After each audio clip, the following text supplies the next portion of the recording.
Yeah, so the Chinese language. Hi guys, I'm just learning the language. I have been for a few years now.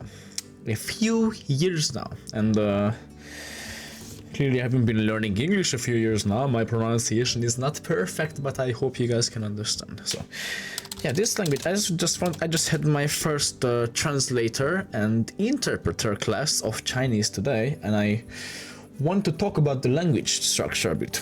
It's so strange. So for those of you guys who are unfamiliar with Chinese, I'm sure if you heard of it, or if you like know, what it looks like, the writing and what it sounds like, then you definitely have some fascination with it. And that's also why I'm here now, because I had that same fascination and I wanted to dig inside and find out everything there is to know about the language and maybe learn it myself, which is what I'm doing. Now, the Chinese language, there's no verb conjugation, there's no past tense, there's no past tense, but they still express it with various particles. For example, 我看过 我看过中国 or 我去过中国 I visited China or I went to China. That is basically past tense. So if you omit the 过 instead of 我看过中国 or 我去过中国, you just say 我看中国 or 我去中国. That's just present tense. You don't know what's happening. It's like I visit China or I go to China. That's it. There's no information. So the language doesn't use any conjugation because it's impossible to conjugate characters which are whole and can't be disassembled. So you can't conjugate it because to conjugate it you would have to transform it. You'd have to transform the base of the character, which is not possible because Chinese uses characters which cannot be messed up, and the order in which they are used is extremely important. Yes. Okay, so there's no conjugation, so how do they talk if there's no conjugation?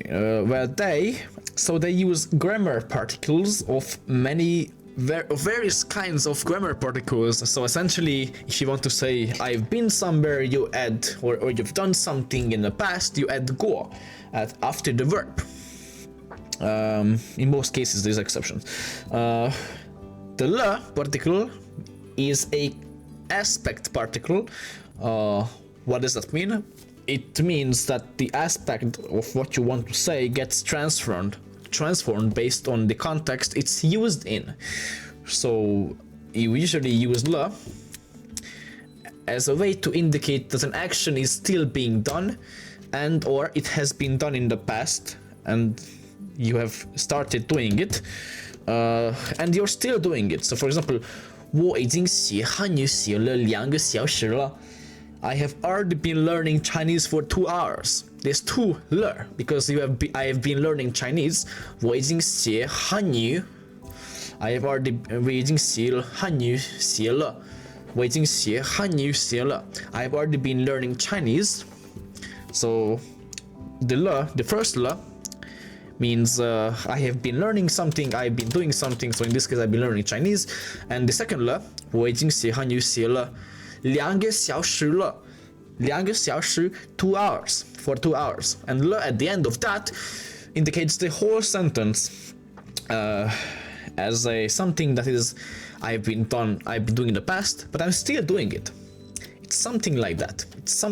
But the 了, as my good professor Olejos István has said, the most difficult, my first professor, the most difficult Chinese grammar is probably 了, knowing when to use it exactly and to make it 100% grammatically correct. Yeah, that's hard. Okay, now if you want to express future tense, you have a few options. You can say 会 or 要. Now 会 and 要, these two characters have multiple meanings. They can also mean will do something will happen in the future, or 会 can also mean to be able to do something, to know something. So if I can speak Chinese, 我会说中文, it means it's a learned ability. It's something you learned and you are proud of it, and because it took great effort, you use 会. If you can do something, like you're physically able to do something, you say 能. So 我能说中文. This would mean that I am able to speak Chinese right now because I still have my tongue and it has not been cut out by the Draugr in Skyrim or something like that. So I am able to physically do something because I still have my teeth and I have my mouth, and so I'm able to speak Chinese. But it's not because I learned it. If you want to say it's because I learned Chinese, you say 会, 我会说中文. I can speak Chinese because I learned it.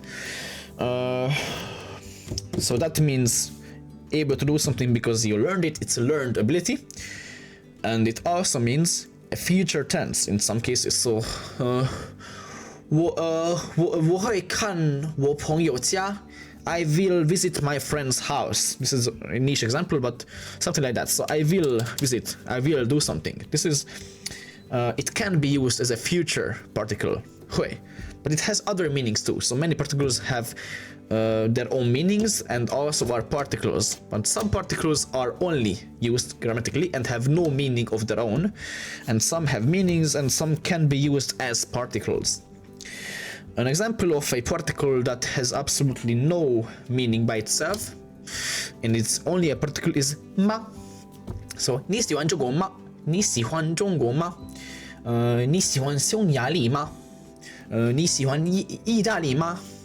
Do you like? So 吗 at the end of something means it's a question. So 吗 at the end of my first sentence, which 你喜欢中国吗? Do you like China?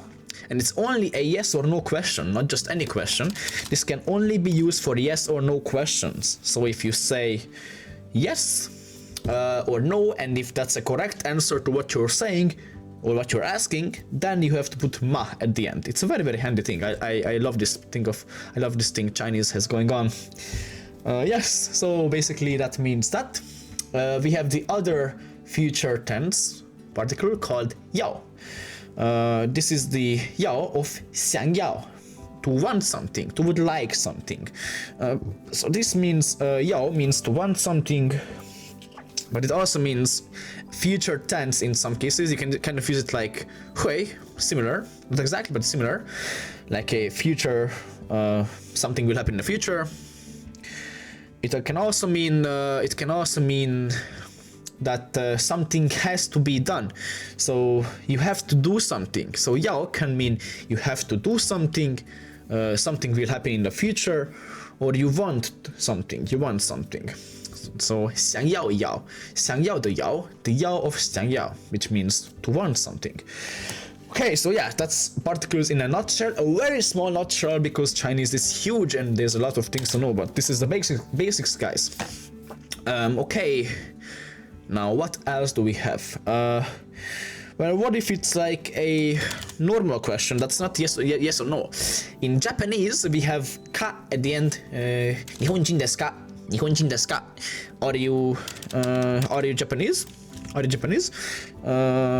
I guess Japanese uses the ka particle at the end anytime it's a question, but Chinese only uses the ma at the end if it's a yes or no question.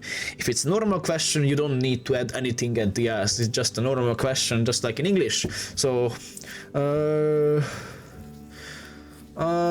我想要去中国，你呢? I want to go to China. How about you? So the ne particle here, it has a bunch of meanings, but let's just concentrate on it means how about something. So you ask something back that you first said. So you state something and then you ask about it. You state something and then you ask back about it to the recipient, to whoever you're talking to. So 我想要去中国，你呢? I want to go to China. How about you? There's no indication of question. No, in this case simply means how about. Asking about what I just said. Whew, and yeah, the tones, guys. I'm sure you guys know about the tones. Probably the most basic to know about Chinese, besides the fact that it's characters and it has like 100,000 characters. I'm not joking, it's like 108,000 in one of the official dictionaries.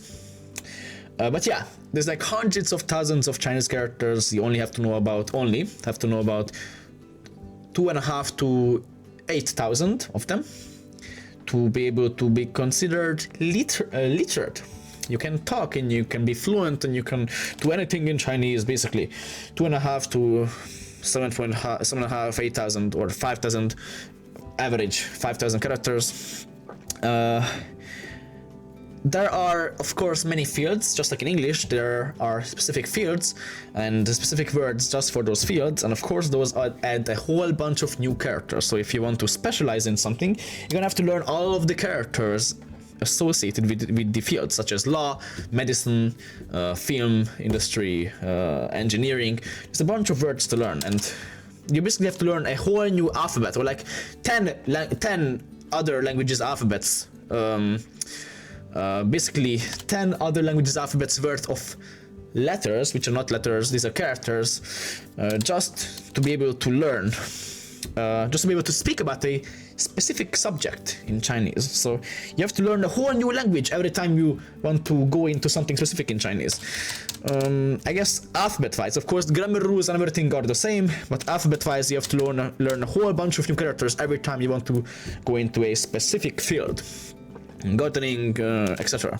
Medicine, especially medicine, biology, and chemistry, those have some very mean words, which you have to learn. Alright, so yes, as I was saying before I got sidetracked, which I do often, you can have 4 tones and 1 neutral tone in Mandarin Chinese, which is the main. There's many Chinese languages, but Mandarin Chinese is the main Chinese language, so the 1.5 billion people can talk to each other and they don't have to use Google Translate every time they go to the shop. So Mandarin is the main Chinese language, but there's over 300 languages in China.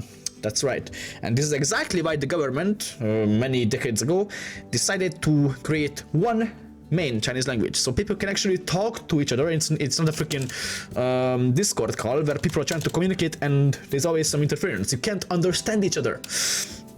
So yes, you needed a main Chinese language, and that's Putonghua. Putonghua, which is Mandarin Chinese. It means the common tongue, the common language. Sounds cool, right? The common tongue, such as in Skyrim or like in some games. Do you speak the common tongue? Oh, I speak the common tongue. And that's exactly how it is in Chinese. The common tongue is the Mandarin Chinese. That's the Chinese everybody is talking about when you say I speak Chinese. 99% of the time, 99.9% of the time, if they say I speak Chinese, it's always Mandarin. If they speak Cantonese or something, damn. That's not very common.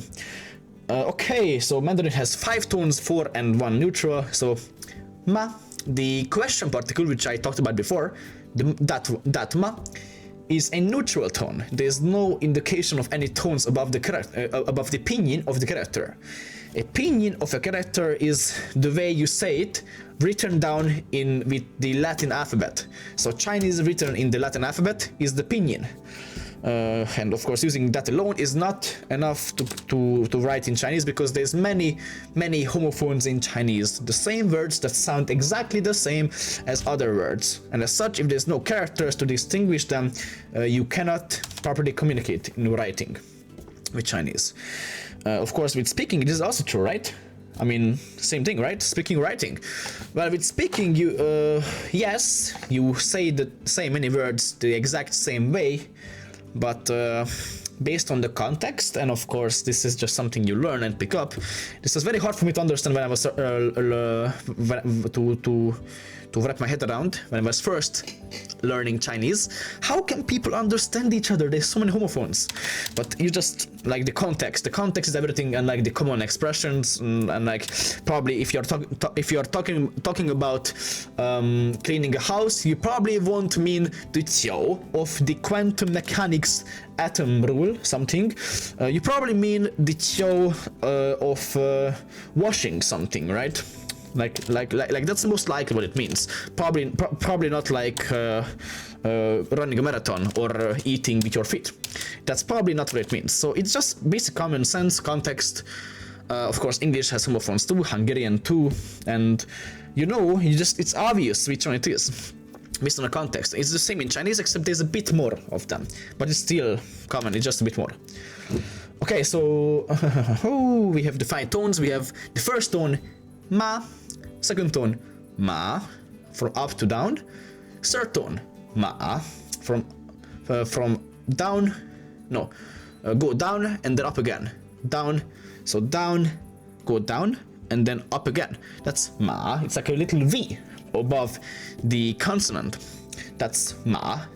So the first one is ma. It's just a line, ma, ma, ma. And then the second one is ma, rising. The roller coaster is rising. So we have the roller coaster standing still, ma, and then we have the roller coaster rising, ma, and then we have the roller coaster doing the loops, going down and up, ma, going down and up, and then we have the roller coaster doing one final big, going downwards, like one big ascension, ma, like it goes down at the end, a huge freaking drop, which makes you feel your stomach in your throat, and that's the end of the roller coaster. So that's ma.